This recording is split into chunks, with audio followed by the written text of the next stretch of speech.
I remember when I went to boot camp in Paris Island, you got to get a dog tag.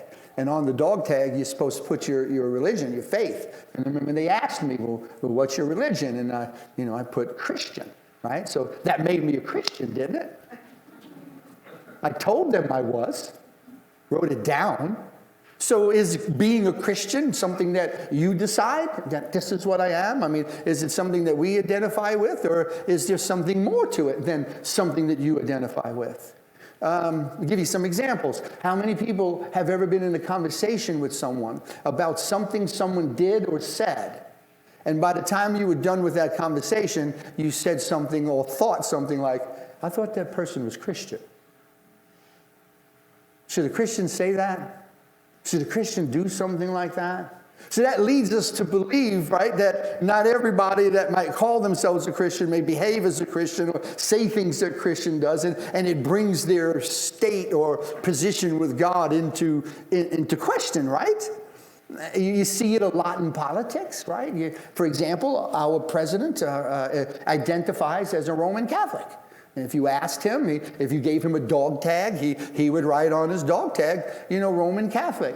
But, for those that might follow or don't follow, he does support a whole lot of anti-Christian things, right? He actually supports a lot of things that I personally think would ultimately condemn someone to hell if they continued along that path. So I asked myself, is he Christian? Let's just not pick on him. What about, let's pick on a Republican. What about Lindsey Graham? He's definitely claims to be Christian. He's a member of the Corinth Baptist Church. He only attends 3 times a year, but he's a member. He definitely supports policies that are pro-Christian, but he's never seen a war that he wasn't glad to be a part of. If you ever think of a battle or fight, man, blow him up. I mean, he's Ukraine never came out of his mouth. We need to find a way to seek peace. We need to find a way to meet halfway. There are people's lives that are at stake here. Maybe it's just me, but I believe a Christian should be looking for peace and not war. That we should exhaust everything in our power to avoid conflict until there's no other choice. Why? Because life is sacred.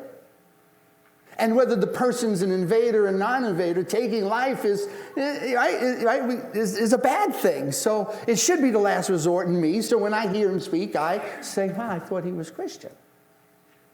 So what does it mean? I mean, is it just something that you identify with? It's a tough one. It's not just them, it's the churches. We've been dealing with that for the past few weeks on how many churches are going progressive and, ordaining people that are practicing, same-sex attraction and homosexuality. And we ask ourselves, but I thought they were Christian. What does it mean?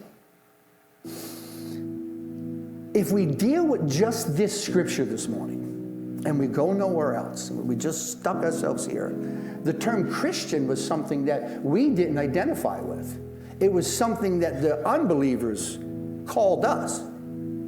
So the term Christian wasn't something we decided to say, what are we going to call this religion? What are we going to call this movement? And they said, let's call it Christian. No, it was in Antioch that the believers and disciples of Jesus were given that name. The same way Muslims were given a name, the same way Judaism was given a name, the same way people that were in Hindu, they gave them a name. For us, they turned around and they said Christian, and it wasn't a term of endearment. So it gets me to think that maybe it's not the right way to go about it, not the wrong way, but maybe it's not the right way to go about it to where we turn around and identify as Christian. The idea would be the people that are around you, are the people you meet, would they call you Christian? Meaning, is there something about your life that someone would turn around and say, well, yeah, that's a Christian. And not only can they be around you, how long do they need to be around you before they would say, oh, yeah, I met Fred. Fred's, actually put it like this, Fred's one of those Christians. Fred's one of them. Because it really doesn't take long being around a Muslim to know they're Muslim.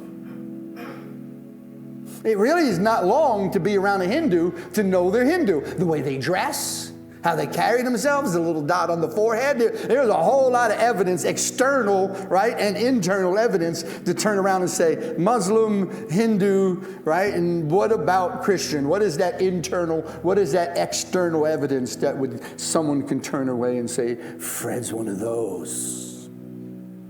I think in this scripture, if we looked at these people and we saw how they lived and what was it about them that made them give them the term, I think it could shed some light on the topic. I was at the pool, the public pool the other day, yesterday actually with Janan and Misty was there, and this one family showed up and got to talking to him, and it was quickly, in a very short period of time, we both understood that we were both Christian. Didn't take long, because it was the things that he had said and the things that I had said that very clearly in our conversation, I didn't intentionally wanted to let him know, and he didn't intentionally go out of his way. There's just things that we say and we talk about on a regular basis that sometimes is the evidence, right? Is the little flag,